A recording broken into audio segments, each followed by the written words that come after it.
మీ కార్యాన్ని విరువుగా అయ్యా నా తండ్రి బహుఘనంగా జరిగించమని అడుగుచు ఈ చిన్న ప్రార్థన ప్రభువైన యేసుక్రీస్తు నామమున ప్రార్థించి అడిగి వేడుకున్నాం తండ్రి, ఆమేన్. రెండో రాజులు రాసిన గ్రంథము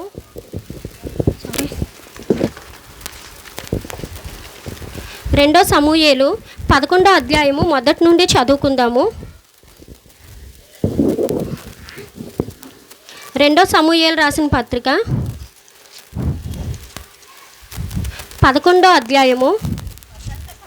వసంతకాలమున రాజులు యుద్ధమునకు బయలుదేరు సమయమున దావీదు యోవాబును అతని వారిని ఇశ్రాయేలీయులందరినీ పంపగా వారు అమోనీయులను సంహరించి రబ్బా పట్టణమును ముట్టడి వేసిరి. అయితే దావీదు యెరూషలేమునందు నిలిచెను. ఒకానొక దినమున ప్రొద్దుగుంకువేళ దావీదు పడక మీద నుండి లేచి రాజనగరి మిద్దె మీద నడుచుచు పైనుండి చూచుచుండగా స్నానము చేయు ఒక స్త్రీ కనబడెను. ఆమె బహు సౌందర్యవతి అయి ఉండుట చూచి దావీదు దాని సమాచారము తెలుసుకొనుటకై ఒక దూతను పంపెను. అతడు వచ్చి ఆమె ఏలీయాము కుమార్తెయు హిత్తీయుడగు ఊరియాకు భార్య అయిన బత్షెబ అని తెలియజేయగా దావీదు దూతల చేత ఆమెను పిలువనంపెను. ఆమె అతని యొద్దకు రాగా అతడు ఆమెతో శయనించెను. కలిగిన అపవిత్రత పోగొట్టుకొని ఆమె తన ఇంటికి మరలా వచ్చెను. ఆ స్త్రీ గర్భవతి అయి నేను గర్భవతి నైతినని దావీదునకు వర్తమానము పంపగా దావీదు హిత్తీయుడగు ఊరియాను నా యొద్దకు పంపుమని దూత ద్వారా యోవాబునకు ఆజ్ఞ ఇచ్చెను. చాలు.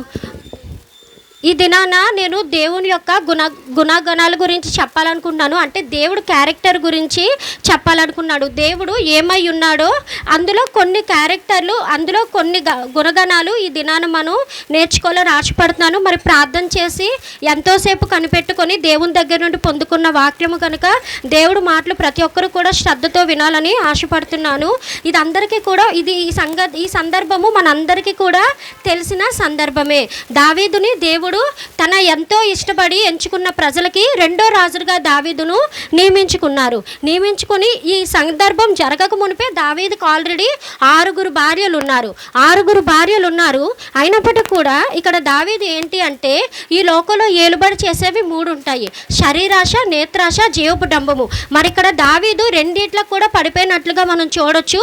ఏంటంటే అది నేత్రాశ, శరీరాశ రెండిట్లకు కూడా దావీదు ఇక్కడ పడిపోయినట్లు మనం చూస్తాము. పడిపోవడమే కాకుండా తన భార్య కానీ వేరొక భార్యని, అంటే తన పొరుగువాని భార్యతో ఇక్కడ దావీదు పాపము చేయడమే కాకుండా దావీదు వలన ఆమె గర్భవతి అవ్వడం కూడా ఈ చదివిన భాగంలో మనం అందరం కూడా తెలుసుకోవచ్చు. అయితే ఆమె గర్భవతి అయిందని ఎప్పుడైతే దావీదుకు తెలుస్తుందో దావీదు చక్కగా ఏం చేస్తారంటే ఆమె ఎవరికి భర్తో ఆ భర్త పేరు ఏంటి అంటే ఊరియా.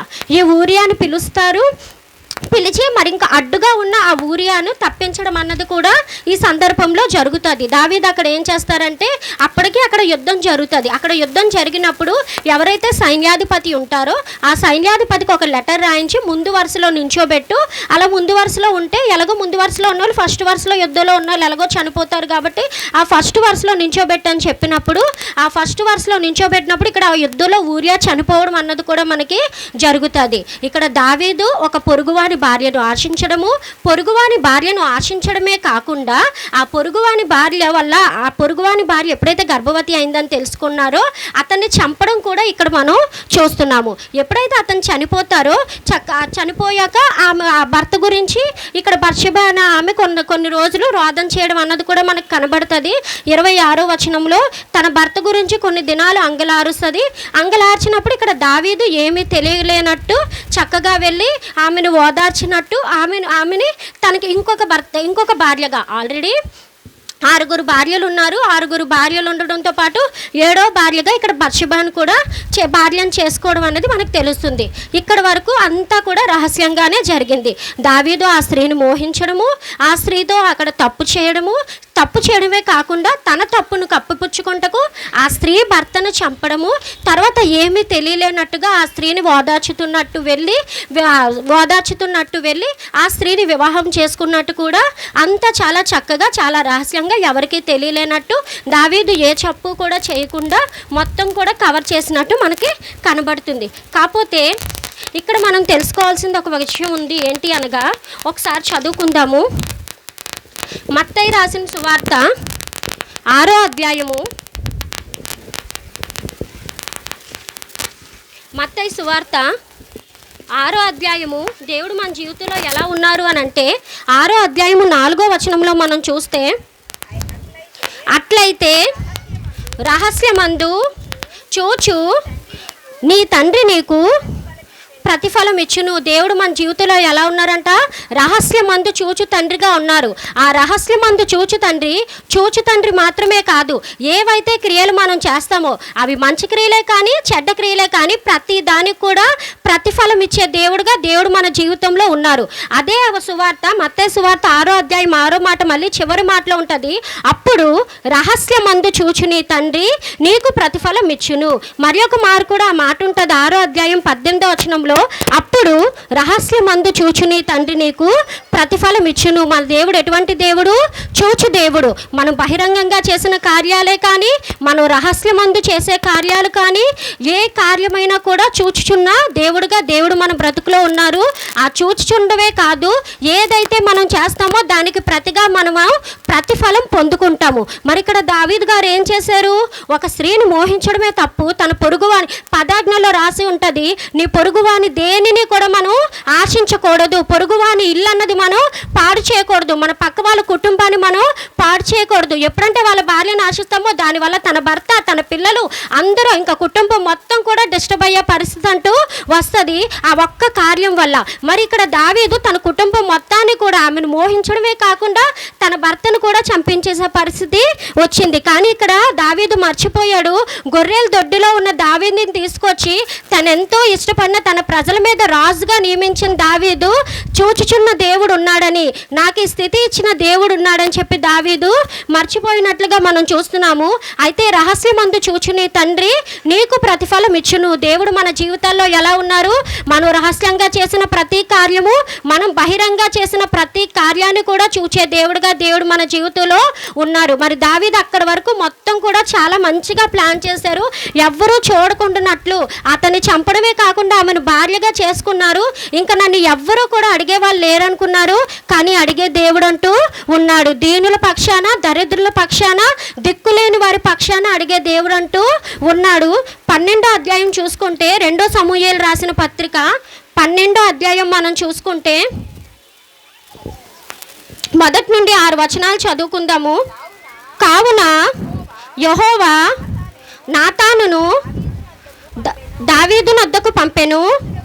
అతడు వచ్చి దావీదుతో ఇట్లనెను, ఒకానొక పట్టణమందు 2 మనుషులు ఉండిరి.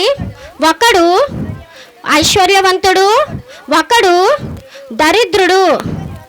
ఐశ్వర్యవంతునికి విస్తారమైన గొర్రెలను గొడ్లను కలిగి ఉండెను. అయితే ఆ దరిద్రునికి తాను కొనుక్కొనిన ఒక చిన్న ఆడుగొర్రె పిల్ల తప్ప ఏమీయు లేకపోయెను. వాడు దానిని పెంచుకొనుచుండగా అది వాని యొద్దను వాని బిడ్డల యొద్దను ఉండి పెరిగి వాని చేతి ముద్దలు తినుచు వాని గిన్నెలోనిది త్రాగుచు వాని కౌగిట పండుకొనుచు వానికి కుమార్తె వలె ఉండెను. అట్లుండగా మార్గస్థుడొకడు ఐశ్వర్యవంతుని యొద్దకు వచ్చెను.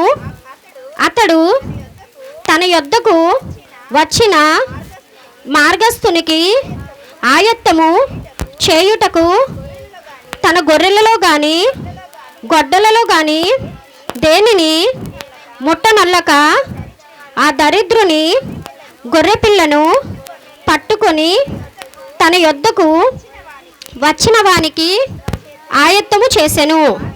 దావీదు ఆ మాట విని ఆ మనుష్యుని మీద బహుగా కోపించుకొని, యెహోవా జీవము తోడు, నిశ్చయముగా ఈ కార్యము చేసిన వాడు మరణపాత్రుడు. వాడు కనికరము లేక ఈ కార్యము చేసెను కనుక ఆ గొర్రె పిల్లకు ప్రతిగా 4 గొర్రె పిల్లలను ఇయ్యవలనని నాతానుతో అనెను. ఇక్కడ మనం చూస్తున్న సందర్భం ఏంటంటే, దావీదు గారు ఆ పాపం చేశాక దేవుడు నాతాను అనే ఒక ప్రవక్తని పంపిస్తారు. నాతాను అనే ఒక ప్రవక్త వచ్చినప్పుడు అక్కడ చెప్పిన సందర్భం ఏంటి అంటే, ఒక ధనవంతుడు ఉన్నాడు, ఒక దరిద్రుడు ఉన్నాడు. ధనవంతుడికి అనేకమైన గొర్రెలు, అనేకమైన గొడ్లు, విస్తారమైనవి అన్నీ కూడా ఉన్నాయి. దరిద్రుడికి ఉన్నది ఒకే ఒక్క ఆడగొర్రె పిల్ల. ధనవంతుడికి అన్ని కలిగి ఉన్నా కూడా ధనవంతుడికి ఏది అవసరం వచ్చింది అంటే, ఆ దరిద్రుని ఆడగొర్రె పిల్ల అవసరం వచ్చి ఆ దరిద్రం దగ్గర నుండి ఆ ఉన్న ఒక్కటి కూడా లాగేసుకున్నాడు అని చెప్పి ఈ సందర్భం ఎవరు చెప్తున్నారంటే, దావీదుకి నాతాను అనే ప్రవక్త చెప్తున్నారు. అప్పుడు దావీదు రాజు కదా, వెంటనే కోపం వచ్చింది. అదేంటి, ఆ ధనవంతుడి దగ్గర అన్ని ఉన్నాయి కదా, అన్ని గొర్రెలు ఉన్నాయి, అన్ని మందులు ఉన్నాయి, అయినప్పటికీ కూడా ఆ దరిద్రం దగ్గర ఉన్న ఒకే ఒక్క గొర్రెపిల్ల కావాల్సి వచ్చిందా, అదొక్కటే అవసరం అయిందా అని చెప్పి దావీదు రాజు కదా చాలా కోపం వచ్చింది. చాలా కోపం వచ్చి అక్కడ దావీదు అంటున్నారు, ఎవరి పని చేశారు, యెహోవా జీవముతోడు, ఎవరైతే ఈ పని చేశారో నిశ్చయంగా మరణానికే పాత్రుడు, అట్టివాడు చనిపోవాలి. ఒక గొర్రెపిల్ల తీసుకున్నాడు కదా, 4 గొర్రె పిల్లల్ని ఆ గొర్రెపిల్లకు ప్రతిగా వాడు ఇవ్వాలి అని చెప్పి దావీదు కోపంతో, రాజుగారు కదా కోపంతో అంటారు నాతాన్తో. అలా అన్నప్పుడు నాతాన్ అక్కడ ఏమంటారంటే, ఆ పని చేసింది ఎవరో కాదు, నువ్వే ఆ పని చేశావు. గొర్రెల దొడ్డిలో ఉన్న నిన్ను తీసుకొచ్చి దేవుడు తన ప్రజలకు రాజుగా నియమిస్తే, దేవుడు నీకు అంతమంది భార్యలను ఇచ్చినప్పటికి కూడా నీకు ఆ దరిద్రుని భార్య కావాల్సి వచ్చిందా అని చెప్పి అక్కడ నాతాను దావీదుని హెచ్చరించినప్పుడు ఇంకా దావీదు దాని గురించి దేవుణ్ణి అడగడం మనం చూస్తాము. కానీ అక్కడ ఒక గొర్రె పిల్లకు ప్రతిగా 4 గొర్రె పిల్లల్ని ఇవ్వాలి అని చెప్పినప్పుడు, మరి దావీదు అయితే పాపము చేశాడు, పాపమునకు శిక్ష అనుభవించాలి కాబట్టి దావీదు తీసిన ఒక్క ప్రాణము అనగా ఊరియాని చంపాడు, బత్షెబ భార్యని, తన పొరుగువాడిని చంపాడు కనుక ఆ ఒక్క ప్రాణానికి బదులుగా 4 కుమారులను కోల్పోయాడు. 4 కుమారులను కోల్పోవడమే కాకుండా దావీదు ఆ పాపము ఎవరికీ తెలియకుండా రహస్యమందు చేశాడు. అదే తన కుమారుడు ఒకరు దావీదు ఉపపత్నులు తీసుకొని మేడ మీద, గది మీద తన ఉపపత్నులందరితో అందరికీ కనబడుతుండగా బహిరంగంగా శయనించడం అన్నది మనం చూస్తాము. దేవుడు ఎటువంటి దేవుడుగా ఉన్నారు అని అంటే, నువ్వు రహస్యంలో ఉన్న ప్రతి పాపాన్ని కూడా వెలుగులోనికి తీసుకొచ్చే దేవుడుగా ఉన్నారు. అంతేకాకుండా నువ్వు ఆ పాపాన్ని రహస్యంలో చేస్తున్నావేమో, బయట అందరి ముందు పెడతారు, దానికి ప్రతిఫలాన్ని కూడా పొందుకునే వారుగా మనం ఉంటాము. ఏదైతే చేస్తామో రహస్యమందు చూచు నీ తండ్రి నీకు ప్రతిఫలం ఇచ్చును. ఖచ్చితంగా మనం ప్రతిఫలం పొందుకుంటాము. ఏ కార్యమైతే మనం చేస్తున్నామో రహస్యంగా, మందిరంలో ఒకలాగా ఉండొచ్చు, బయట ఒకలా ఉండొచ్చు. ఇక్కడికి వచ్చే చాలా మంది కూడా మందిరంలో ఒకలా వస్తారు, బయటకు వెళ్తే చాలా మంది బొట్లు పెట్టుకొని ఉంటారు. మరి అది దేవుని దగ్గరే వాళ్ళు చెప్పుకోవాలి. కానీ ఆ రహస్యమందు చేసే ప్రతి పనులు కూడా దేవుడు చూస్తూనే ఉన్నారు. ఆ ప్రతి వాటికి కూడా దేవుడు ప్రతిఫలాన్ని ఇస్తూనే ఉన్నారు. మనం ఒంటరిగా ఉన్నప్పుడు మనం ఏ పని చేస్తూ ఉంటామో, మనం ఏవేవి చేస్తూ ఉంటామో అదే మన బ్రతుకు. నలుగురిలో అందరము కూడా మంచోళ్ళలాగే ఉంటాము. మనం ఒంటరిగా ఉన్నప్పుడు మనం ఏ కార్యాలు, ఏ క్రియలు చేస్తామో అదే మన బ్రతుకు. కాబట్టి ఆ రహస్యంలో చేసిన ప్రతి కార్యానికి కూడా నేను ప్రతిఫలం ఇస్తాను అని చెప్పి ఈ ఉదయకాల దినాన దేవుడు మనతో మాట్లాడుతున్నారు. దావీదు ఊరియా ఒక్కనే చంపారు, ప్రతిఫలంగా 4 కుమారులు చనిపోయారు. 4 కుమారులు చనిపోవడమే కాకుండా ఒక్క పొరుగువాని భార్యతో శయనించారు. దావీదు అనేక మంది ఉపపత్నులతో తన సొంత కుమారుడే మేడ మీద అందరికీ తెలిసేలాగా బహిరంగంగా శయనించాడు. ఒక రాజుకు ఇంతకన్నా అవమానకరము దుస్థితి అన్నది ఏది కూడా ఉండదు. కాబట్టి దావీదు దేవుడు మనల్ని ఎంతగా ప్రేమించినప్పటికీ మనం చేసే పాపాన్ని మాత్రం దేవుడు సహించరు. దేవుడు పాపాన్ని ఏమాత్రము కూడా ప్రేమించరు. పాపమైన మనల్ని ప్రేమిస్తారేమో కానీ పాపాన్ని ఏమాత్రము కూడా ప్రేమించే దేవుడు కాదు. కాబట్టి మనం తెలుసుకోవాల్సింది ఏంటి అంటే, రహస్యమందు మనం ఒంటరిగా ఉన్నప్పుడు ఏ ఏ క్రియలైతే చేస్తున్నామో దేవుడి ఉదయకాల దినాన్ని మనతో మాట్లాడుతున్నారు. ప్రతి దానికి కూడా నేను మీకు ప్రతిఫలం ఇస్తాము. కాబట్టి మన రహస్యపు జీవితాలు అన్నవి కూడా, మనం బహిరంగంగా ఉన్న జీవితాలైనా, మనం రహస్యంగా ఒంటరిగా ఉన్నప్పుడు మనం బ్రతుకైనా ఏ బ్రతుకైనా కూడా దేవుడికి మహిమకరంగానే ఉండేలాగున మనం చూసుకోవాలి. అంతేకాకుండా దేవుడు మనం చేసిన చెడ్డవాటికే ప్రతిఫలం ఇవ్వరు, కానీ మనం చేసిన మంచి క్రియలకు కూడా ప్రతిఫలం ఇస్తారు. అదే మనం రూతు విషయంలో చూసుకుంటే అందరికీ తెలిసిన స్టోరీయే. ఆమె ఇజ్రాయేలీయురాలు కాదు, ఇజ్రాయేలీయులు మాత్రమే దేవుని ప్రణాళికలో ఉన్నవాళ్ళు. ఆమె ఒక మోయాబీరాలు, దేవుని చిత్తములో కానీ దేవుని ప్రణాళికలో కానీ లేదు. కానీ ఎప్పుడైతే తన మామయ్య భర్త చనిపోయారో అత్త ముసలామే అని చెప్పి ఆ అత్త పక్షాన ఉండి నీ దేవుడే నా దేవుడు, నీ జనమే నా జనము అని చెప్పి చెప్పింది. అంతేకాకుండా ఆమెకి ఇంకా ఆమె ఆ వయసులో ఏ పని చేసుకోలేదు అని చెప్పి, ఇంకా నేను నీకు అండగా ఉంటాను, నేను నీకు సపోర్ట్గా ఉంటాను అని చెప్పి ఆమెను అలా ఎప్పుడైతే ఆదరించిందో ఆ మంచి క్రియను కూడా దేవాది దేవుడు చూశాడు. ఒక అన్యశ్రీ మోయాబీరాలు, వాళ్ళు దేవుని ప్రణాళికలో లేని వాళ్ళు, కేవలము ఇశ్రాయేలీయులు మాత్రమే దేవుని ప్రణాళికలో ఉన్నవాళ్ళు. అటువంటి అన్యశ్రీ చేసిన ఆ మంచి క్రియను కూడా దేవుడు చూశారు. ఆ రోజు ఆమె చెప్పిన మాటలు తనకి తన అత్తకు మాత్రమే తెలుసు, కానీ ఇంకెవరో కూడా తెలియదు. కానీ దాన్ని ఎవరు చూశారంట? దేవుడు చూశారు. ఆమె పలికిన ఆ మాట, నీ దేవుడే నా దేవుడు, నీ జనమే నా జనము అని అన్నది, దాన్ని దేవుడు చూశారు. చూసి ఒక అన్యస్త్రీ దేవుడు వంశంలో పేరు ఉండటకు ఏమాత్రము కూడా ఎన్నిక లేని ఆవిడ అత్తి రూతుని తీసుకొచ్చి బోయాజుకిచ్చి, ఆ దేశంలో ఉన్న మంచి ధనవంతునికి ఇచ్చి దేవుడు పెండ్లి చేసినట్లుగా మనం చూస్తున్నాము. కాబట్టి ఒక అన్యస్త్రీ దేవుని మనం వంశావళి పేరు మనం చూస్తే ఇశ్రాయేలీయులు మాత్రమే ఆ వంశావళి పేరులో ఉంటారు, కానీ రూతు కూడా ఆ వంశావళిలో ఉన్నట్టు మనం చూడొచ్చు. కాబట్టి దేవుడు మనం చేసిన చెడ్డ కార్యాలకే ప్రతిఫలం ఇచ్చే దేవుడు కాదు, మనం చేసిన మంచి కార్యాలకు కూడా ప్రతిఫలం ఇచ్చే దేవుడు మన పక్షాన ఉన్నారు. కాబట్టి ఉదయకాల దినాన్ని నేను మీకు ఏం చెప్పాలనుకున్నానంటే, దేవుడు ఏమై ఉన్నాడో మనం తెలుసుకుంటాము.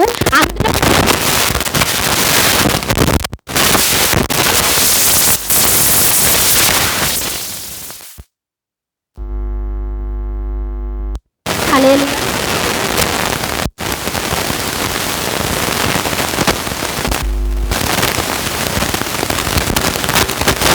దేవుడు ఏమై ఉన్నాడో మనం తెలుసుకున్నాము. అందులో మొదటిది ఏంటంటే, దేవుడు చూచుచున్న దేవుడు. మన దేవుడు ఎటువంటి దేవుడు అంట? చూచుచున్న దేవుడు. చూస్తున్న దేవుడు మాత్రమే కాదు, మనం చేసే పని మంచి పని అయినా మనకి ప్రతిఫలం ఇచ్చే దేవుడు, చెడ్డ పని అయినా దేవుడు మనకి తగ్గ ప్రతిఫలము ఇస్తారు. మంచి చేసిన రూతుని దేవుడు ఎంతగానో ఆశీర్వదించి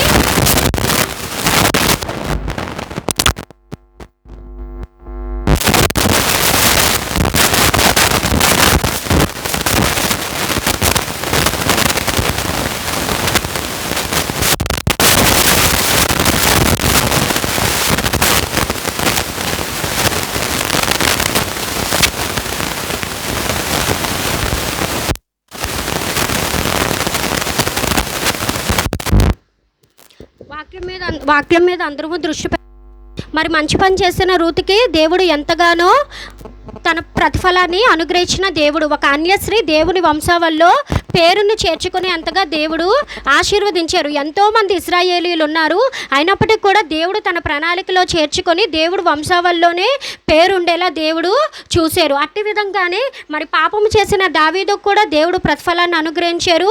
ఒక్క ఊరియాని చంపారు, ప్రతిఫలంగా నలుగురు కుమారులను పోగొట్టుకున్నట్లుగా మనం చూస్తున్నాము.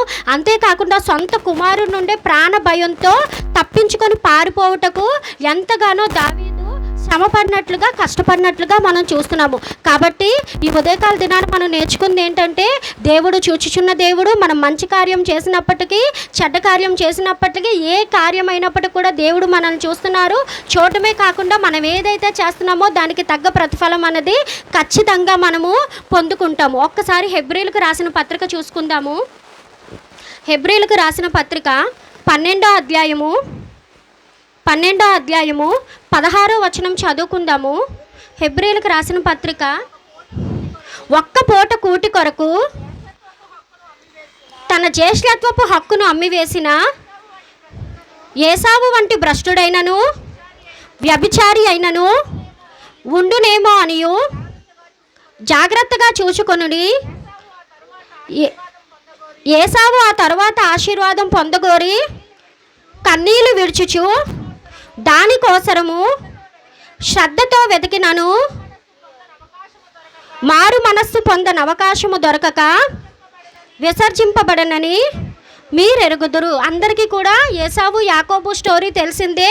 తన జ్యేష్ఠత్వపు హక్కుని ఏ కూర గురించి అమ్మేస్తారు? ఏసావు చిక్కుడుకాయల కూర గురించి, ఒక్క కూర గురించి ఇక్కడ దేవుడు చెప్తున్నాడు. ఒక్క పూట కూటి కొరకు తన జ్యేష్ఠత్వపు హక్కును అమ్మివేసిన ఏసావు వంటి భ్రష్టుడు ఎవరైనా మీలో ఉన్నారా అని చూసుకోమని దేవుడు సెలవిస్తున్నారు. అదే దేవుడు ఈ ఉదయకాల దినాన మనతో మాట్లాడుతున్నారు. క్షణిక సుఖం కొరకు నీ దేవుణ్ణే నువ్వు పక్కన పెడుతున్నావా? నీ వ్యసనాల గురించి నువ్వు దేవుణ్ణే పక్కన పెడుతున్నావా? ఇటువంటి భ్రష్టత్వంలో కానీ ఉన్నావా అని చెప్పి ఉదయకాల దినాన దేవుడు మనతో మాట్లాడుతున్నారు. లేదంటే మనం ఎన్నో పనులన్నీ కూడా ఆదివారమే పెట్టుకుంటాము. ఫంక్షన్లు అయినప్పుడు కూడా ఆదివారమే పెట్టుకుంటాము. ఎవరినైనా విజిట్ చేయాలనుకున్నా, ఏవైనా ఊర్లు వెళ్ళాలనుకున్నా అన్ని ఆదివారమే పెట్టుకుంటాము. దేవుడు మాట్లాడుతున్నారు. అటువంటి కార్యాల గురించి నీ దేవుడికి ఇవ్వాల్సిన ప్రయారిటీని పక్కన పెడుతున్నావా? ఇటువంటి భ్రష్టత్వంలో, ఇటువంటి దుష్టత్వంలో నువ్వు ఉన్నావా అని చెప్పి ఉదయకాల దినాన దేవుడు మాట్లాడుతున్నారు. తర్వాత అంట ఏసావు మరి కూర గురించి అమ్మేశారు. మరి అమ్మేశాక ఇంకా ఆశీర్వాదం పొందుకుంటాడా? పొందుకోలేకపోయాడు. ఇప్పుడు కావాలి అంటున్నాడు. ఇప్పుడు కావాలి అని ఎంతగానో కన్నీళ్లు విడుస్తున్నాడంట. అలా ఎంతగానో కన్నీళ్లు విడిచినా కూడా ఆశీర్వాదం పొందని అవకాశము ఏసావుకి మరలా రాలేదు. మనం కానీ దేవుని సన్నిధిలో ఉండే భాగ్యాన్ని కానీ మనం కోల్పోతే వచ్చే దినాల్లో మనం ఈ విధంగా బహిరంగంగా ఆరాధన చేసుకోగలమో లేదో కూడా మనకు తెలియదు. కాబట్టి సమయం ఉండగానే మన సమయాన్ని అంతటినీ కూడా దేవుని కొరకే మనం వెచ్చించే వారుగా ఉండాలి.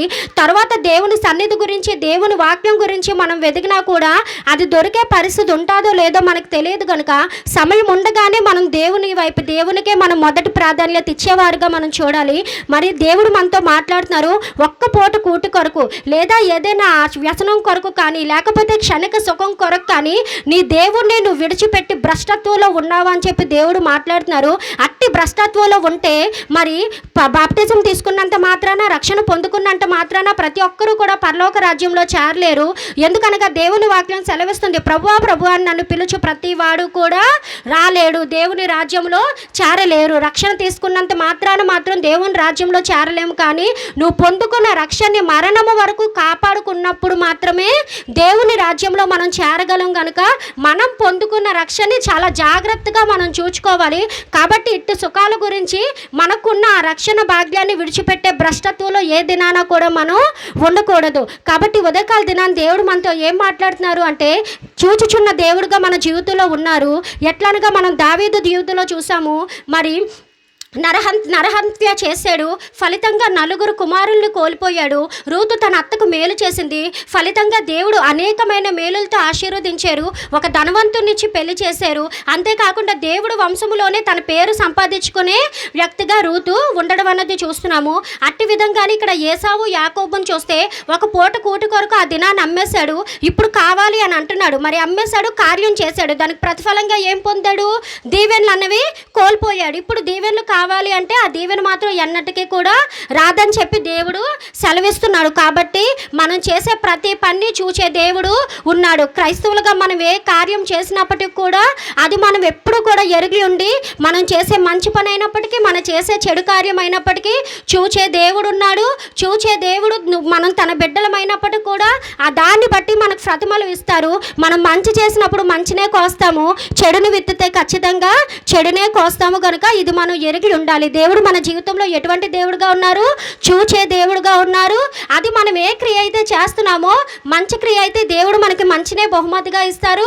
చెడు క్రియ చేస్తే దేవుడు మనకి చెడునే బహుమతిగా ఇస్తారు. మరి చెడునే మనకు అనుగ్రహించే దేవుడుగా మనకి ఉండడం అన్నది మనం చూస్తున్నాము. మరి దేవుని గురించి ఇంకొక విషయం మనం తెలుసుకుందాము.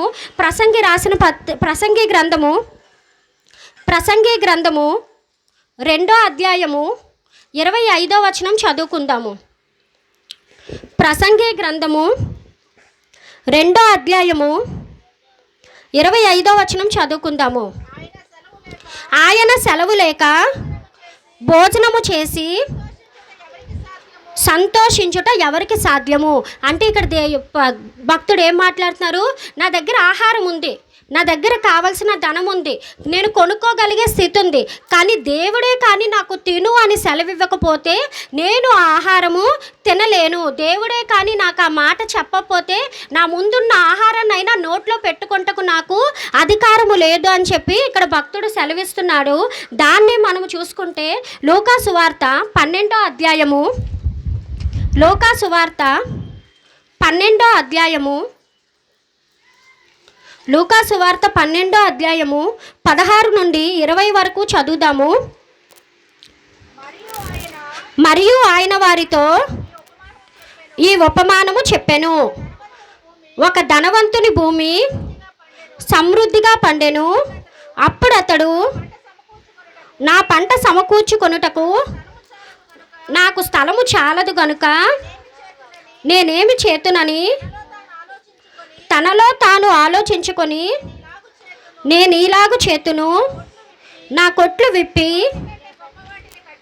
వాటికంటే గొప్ప వాటిని కట్టించి అందులో నా ధాన్యం అంతటిని, నా ఆస్తిని సమకూర్చుకొని, నా ప్రాణమా అనేక సంవత్సరములకు విస్తారమైన ఆస్తి నీకు సమకూర్చబడి ఉన్నది. సుఖించుము, తినుము, త్రాగుము, సంతోషించుమని చెప్పుకొందును అనుకొనెను. అయితే దేవుడు, వెర్రివాడా, ఈ రాత్రి నీ ప్రాణమును అడుగుచున్నారు, నీవు సిద్ధపరచినవి ఎవని వగునని అతనితో చెప్పాను. మరి భాగంలో మనం చూసుకుంటే ఒక ధనవంతుడు ఉన్నాడంట. అతనికి విస్తారంగా పంట పండింది. ఎంత విస్తారంగా పండిందంటే ఆ పంట ఎక్కడ దాచుకోవాలో కూడా అతనికి తెలియలేక ఆలోచించుకుంటున్నాడు. ఈ పంట నేను ఎక్కడ దాచుకోవాలి అని చెప్పి ఆలోచించుకున్నప్పుడు, అది చేస్తాను, అంత పెద్దది కట్టించి అందులో నా పంటను దాచుకుంటాను, లేకపోతే ఇక్కడ దాచుకుంటాను అని ఆలోచిస్తుండగా మరి దేవుడు సెలవిస్తున్నాడు, వెర్రివాడా, ఈ రాత్రే నీ ప్రాణాన్ని అడుగుచున్నాను అని చెప్పి. మన దగ్గర ఆ పంట ఉండొచ్చు, మన దగ్గర ఆ భోజనం ఉండొచ్చు, కానీ ప్రాణమే లేకపోతే ఎవరు అని తింటారు అని చెప్పి ఇక్కడ దేవుడు అడుగుతున్నారు. కాబట్టి ఉదయకాల దినాన్ని మనం నేర్చుకోవాల్సింది ఏంటంటే, మన దగ్గర ఏది ఉన్నప్పటికీ దానికి అనుభవించే ఆ సెలవు అన్నది, దాన్ని అనుభవించే ఆ స్థితి అన్నది దేవుడే మనకిస్తారు. దేవుడు ఇవ్వకపోతే మనం దాన్ని అనుభవించలేము. ఇక్కడ ధనవంతుడి దగ్గర మొత్తం ఉంది, చెయ్యి పెట్టుకొని తిండవే, కానీ తినడానికి ప్రాణం అన్నది లేదు. అదే మనం ఏలియా గారి బ్రతుకులో మనం చూస్తే అందరికీ తెలిసిందే. దేవుడు ఏలియాని ఎవరితో పోషించారు? కాకులతో పోషించాడు. చుట్టూ చూస్తే అరణ్యం, కొనుక్కోవడానికంటూ ఏమీ లేదు, వండే వాళ్ళు కూడా ఎవ్వరూ లేరు, ఎక్కడా గృహం లేదు, ఆహారం పెట్టే దిక్కే లేదు. అయినప్పటికీ కూడా అటువంటి స్థితిలో కూడా ఇది ఏలియాని దేవుడు దేంతో పోషించారు? కాకులతో పోషించారు. ఎవరికి సెలవిచ్చారు? కాకులకు సెలవిస్తే కాకులు వచ్చి ఏలియాకి ఒక రొట్టె, ఒక మాంసాన్ని ఇచ్చినట్లుగా మనం చూస్తున్నాము. కాబట్టి మనం తినాలి అంటే మనకి ఎవరు అనుగ్రహించాలి? ఎవరు మనకి సెలవివ్వాలి? దేవుడే మనకి సెలవివ్వాలి. అన్నీ ఉన్న ధనవంతుడు ఆ ఆహారాన్ని పుచ్చుకోలేకపోతున్నాడు. ఏమీ లేని ఏలియా కాకులతో పోషింపబడుతున్నాడు. కాబట్టి మనం పోషింపబడుతున్నాము అంటే ఆ ఘనత మనం ఎవరికి ఇవ్వాలి? దేవునికే ఇవ్వాలి. లేకపోతే ఏది ఉన్నా కూడా అదంతయు వ్యర్థమే.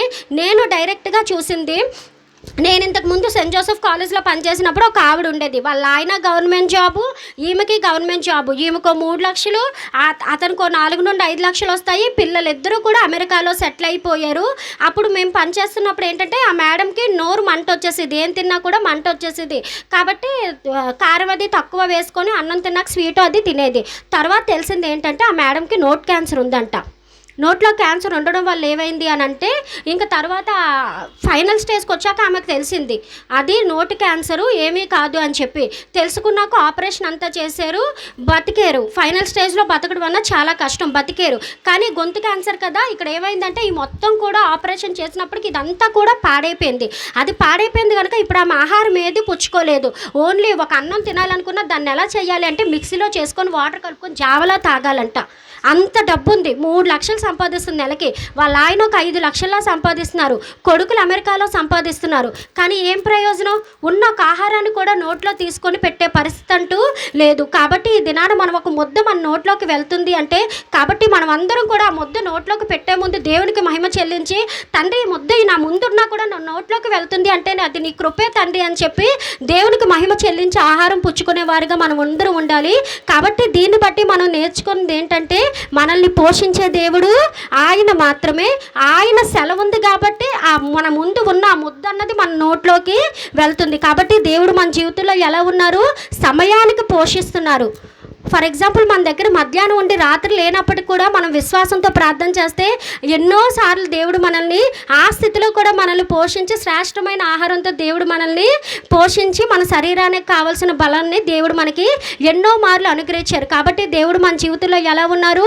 పోషించే దేవుడుగా ఉన్నారు. మొదట మనం చూసింది దేవుడు చూచుచున్న దేవుడు, ప్రతిఫలాన్ని ఇచ్చే దేవుడు. అంతేకాకుండా దేవుడు మన జీవితంలో ఎలా ఉన్నారంట?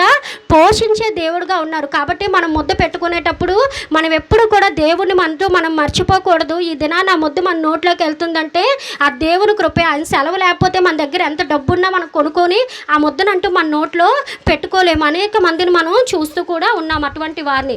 ఇంకొక దేవుని గురించి మనం తెలుసుకుందాము. కీర్తనలు 30వ అధ్యాయము, కీర్తనలు 30వ కీర్తన 11వ వచనము. 30వ కీర్తన, నా ప్రాణము మౌనముగా ఉండక నిన్ను కీర్తించున్నట్లు నా అంగలార్పును నీవు నాట్యముగా మార్చి ఉన్నావు. దేవుడు ఏం చేస్తున్నారంటే మన అంగలార్పును నాట్యంగా మారుస్తున్నారు. మనందరికీ తెలిసిన భాగమే. మరి ఇంకా నేను రిఫరెన్స్ చూపించను. హన్నా గురించి మనందరికీ తెలిసిన భాగమే. బైబిల్లో హన్నా, పెనిన్నా అనే ఒక ఇద్దరు స్త్రీలు ఉంటారు. ఆ ఇద్దరు భర్త ఎవరు అంటే ఎల్కానా. ఈ ఎల్కానాకున్న ఇద్దరు భార్యలే హన్నా, పెనిన్నా. ఈ పెనిన్నాకి పిల్లలు ఉంటారు కానీ ఈ హన్నాకి పిల్లలు ఉండరు. దానివల్ల ఈ పెనిన్నా ఎన్నో మార్లు హన్నాని వేధించడం అన్నది, తన మాటలతో బాధపరచడం అన్నది మనం చూస్తాము. అయితే హన్నాకి బాగా దుఃఖం వచ్చేసి ఒక దినాన మందిరంకి వెళ్ళినప్పుడు అంట తన నోట్లో నుండి మాట రావట్లే కానీ నోరు కదులుతుంది. అంతగా మనోదుఖం గలదే. మనం వాక్యం చూస్తూ ఉంటుంది. అంతగా మనోదుఖము గలదే హన్నా దేవుని సన్నిధిలో మొరపెడుతుంది. మొరపెట్టినప్పుడు తన బాధ చేత, ఆ గుండెల్లో బాధ చేత నోట్లో నుండి మాట రావట్లేదు. కళ్ళల్లో నుండి కన్నీరే వస్తుంది, నోరే కదులుతుంది కానీ నోట్లో నుండి మాట కూడా బయటకు వచ్చే పరిస్థితి లేదు. అంతలా అంగలార్పు కారుస్తుంది, అంతలా మనోదుఖం పడుతుంది హన్నా. కానీ దేవాది దేవుడు తన సన్నిధిలో పెట్టిన ఆ మొరని చూశాడు. ఇప్పుడు హన్నా పలుకుతుంది. ఒకసారి ఆ మాట మనం చదువుకుందో. 1 సమూయేలు 2వ అధ్యాయము, 1 సమూయేలు. అంత మనోదుఖం గల హన్నా మరలా పలుకుతుంది. ఏం మాటలు పలుకుతుందంటే 2వ అధ్యాయం 1వ వచనం ఒకసారి చదువుకుందాము. మరియు హన్నా విజ్ఞాపన చేసి ఈలాగనెను, నా హృదయము యెహోవా యందు సంతోషించుచున్నది, యెహోవా యందు నాకు మహాబలము కలిగెను, నీ వలన రక్షణను బట్టి నీ వలన రక్షణను బట్టి సంతోషించుచున్నాను. హన్నా ముందు పరిస్థితి ఏంటి? చాలా మనోదుఖం కలిగి అంగలారుస్తుంది. నోట్లో నుండి మాట కూడా రావట్లేదు, కన్నీరే కళ్ళల్లో నుండి వస్తుంది. ఇప్పుడు ఏమంటుందంట? నేను సంతోషిస్తున్నాను, నేను ఆనందిస్తున్నాను. ఎవరి వల్ల? దేవుడి వలన. కాబట్టి దేవుడు మన జీవితంలో ఎలా ఉన్నారంట? అంగలార్పును నాట్యంగా మార్చే దేవుడుగా దేవుడు మన జీవితంలో ఉన్నారు. ఎన్నో మార్లు దుఃఖంతో నిజంగా దేవుని సన్నిధిలో మొరపెట్టిన వేళ దేవుడు ఆ కన్నీటిని తీసివేసి నిజంగా మనం నాట్యం ఆడే పరిస్థితిని అనేక మార్లు దేవుడు మన జీవితంలో దయచేశారు. కాబట్టి ఉదయకాల దినాన దేవుడు మన బ్రతుకులో ఎలా ఉన్నారు? మన కన్నీటిని తుడిచి ఆ కన్నీటిని కూడా నాట్యంగా మార్చే దేవుడుగా దేవుడు మన జీవితంలో ఉన్నారు. నేను ఒకటి చెప్దాం అనుకుంటున్నాను. అదేంటంటే మొన్న నేను ఫోర్త్ ఇయర్ ఫీజు కట్టాలి. ఫోర్త్ ఇయర్ ఫీజు కట్టాల్సినప్పుడు నేను మర్చిపోయాను. 7వ నెల 10వ తేదీ కల్లా ఫీజు కట్టాలి. నేను మర్చిపోయాను. నా దగ్గర డబ్బులు ఉన్నప్పుడల్లా ఫీజు ముందైనా కట్టియచ్చు, కానీ నాకు దేబో వచ్చేసింది. డబ్బులు ఉన్నప్పుడల్లా కూడా ఫీజు కట్టాలి అని మర్చిపోయాను. 2 రోజులు ఫీజు కొందనగా ఇది 7వ నెల కదా అని గుర్తొచ్చింది. అప్పుడు 8వ తేదీన 7వ తేదీనో ఇది 7వ నెల కదా ఫీజు కట్టాలి అని అప్పుడు గుర్తొచ్చింది. అమ్మో ఇప్పుడు డబ్బులు లేవు, ఉన్న డబ్బులన్నీ కూడా ఖర్చు అయిపోయి, ఇంటికి ఖర్చు అయిపోయి కొత్త బండి ఒకటి కొన్నాము. ఇప్పుడు డబ్బులు లేవు అని ఆలోచించాను. ప్రార్థన అయితే చేశాను. కానీ ఆ ఫీజు రోజుకు 10 రూపాయలు. ఎన్ని రోజులు కట్టకపోతే అన్ని రోజులు ఫైన్, ఫీజుతో పాటు అన్ని దినాల ఫైన్ కట్టాలి. ప్రార్థన అయితే చేశాను కానీ ఆ రోజు మొత్తం కూడా అయిపోయింది. 10వ తేదీ లాస్ట్ సాయంత్రం 5 గంటలకి మా దగ్గర మాతో పాటు వర్క్ చేసే ఇంకో అబ్బాయి ఉంటాడు. అబ్బాయి అన్నాడు, మేడం మీకు డబ్బులు కావాలా, నేను 8వ నెలలో ఫీజు కట్టాలి, నాకు 8వ నెలకు మీరు ఇవ్వండి, మీరు 7వ నెల కదా మీరు ఇప్పుడు కట్టేయండి అని చెప్పి 10వ తేదీ సాయంత్రం 5 గంటలకు అప్పటికప్పుడు నాకు 17,500 ఇస్తే అప్పుడు నేను ఫీజు కట్టాను. నిజంగా దేవుడు అనేకమైన ఆశ్చర్య కార్యాలు మన జీవితంలో చేస్తారు. ఆ సమయానికి మనం ఉండదు అనుకుంటాం, కానీ దేవుడు ఆ శ్రమను పోగొట్టి వెంటనే నాకు నిజంగా ఎంత సంతోషం వచ్చేసిందంటే, నేను ప్రార్థన చేసి మర్చిపోయాను, కానీ దేవుడు మాత్రం మర్చిపోయే దేవుడు మాత్రం కాదు. మన ప్రతి అవసరతని తన మహిమైశ్వర్యంలో తీర్చే దేవుడు మన పక్షాన ఉన్నారు. కాబట్టి దేవుడు ఏ విధంగా ఉన్నారు, మన కన్నీటిని నాట్యంగా మార్చే దేవుడుగా దేవుడు మన జీవితంలో ఉన్నారు. లాస్ట్గా ఇంకొక మాట చూసుకొని ముగించుకుందాము. దేవుడు మన బ్రతుకులో ఎలా ఉన్నారన్నది కీర్తనలు 103వ కీర్తన 4వ వచనం చదువుకుందాము. 103వ కీర్తన, సమాధిలో నుండి నా ప్రాణమును విమోచించుచున్నాడు, కరుణా కటాక్షములను నీకు కిరీటముగా ఉంచుచున్నాడు. దేవాది దేవుడు ఎలా ఉన్నారంట, కరుణా కటాక్షములను కిరీటముగా ఉంచే దేవుడుగా ఉన్నారు. ఒక్కసారి మనం చూద్దాము. ఇర్మియా రాసిన గ్రంథము 30వ అధ్యాయము. ఇర్మియా రాసిన గ్రంథము ఇర్మియా 30వ అధ్యాయము 4వ వచనం చదువుకుందాము. ఇర్మియా 30, 23, 24 చదువుకుందాము. ఇదిగో యెహోవా మహోగ్రతయను పెనుగాలి బయలుదేరుచున్నది, అది గిరగిరా తిడుగు సుడిగాలి, అది దుష్టుల మీద పెళ్ళున దిగును, తన కార్యము ముగించు వరకు, తన హృదయాలోచనలను నెరవేర్చు వరకు యెహోవా కోపాగ్ని చల్లారదు. అంత్య దినములలో మీరు ఈ సంగతి గ్రహింతురు. దేవుడు కోపం ఎలా వస్తుందంట, సుడి గాలిలా వస్తుందంట. ఎందుచేత వస్తుంది మనకు అందరికీ కూడా తెలిసిందే, మన పాపాలను బట్టే. మనం ఇప్పుడు ఇక్కడ నీట్గానే కనబడవచ్చు, కానీ బయటకు వెళ్తే మన అంతరంగంలో తెలుసు మనం ఎటువంటి వారమో, ఎట్టి క్రియలు చేస్తున్న వారమో. మన పాపాలను బట్టి దేవుని కోపం అంటే ఎలా వస్తుందంట, సుడి గాలిలా వస్తుందంట. దేవుని కోపం మహోగ్రతలా వస్తుందంట. దాన్ని ఏ మాత్రమో కూడా మనము తట్టుకోలేము. దేవుని కోపాన్ని మనం తట్టుకోగలమా? దేవుని కోపాన్ని మనం ఏ మాత్రము కూడా తట్టుకోలేము. మరి దేవుని కోపము అంత ఎక్కువగా మన మీదకి వస్తున్నప్పుడు దేవాది దేవుడు మనల్ని ప్రేమించి తన కుమారుణ్ణి, ఎవరిని? తన కుమారుణ్ణి, తన కోపానికి మనకి మధ్య ఎవరిని పెట్టారు? తన కుమారుణ్ణి పెట్టి ఆ కోపం అంతా కూడా సిలువలో తన కుమారుని మీద నెరవేర్చిన గొప్ప దేవుణ్ణి మనం కలిగి ఉన్నాము.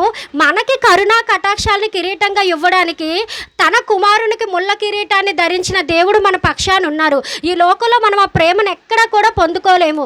మన ప్రేమ ఎలా ఉంటుంది అంటే, మన పిల్లలే బాగుండాలి, మనమే బాగుండాలి అనే ప్రేమ మంది.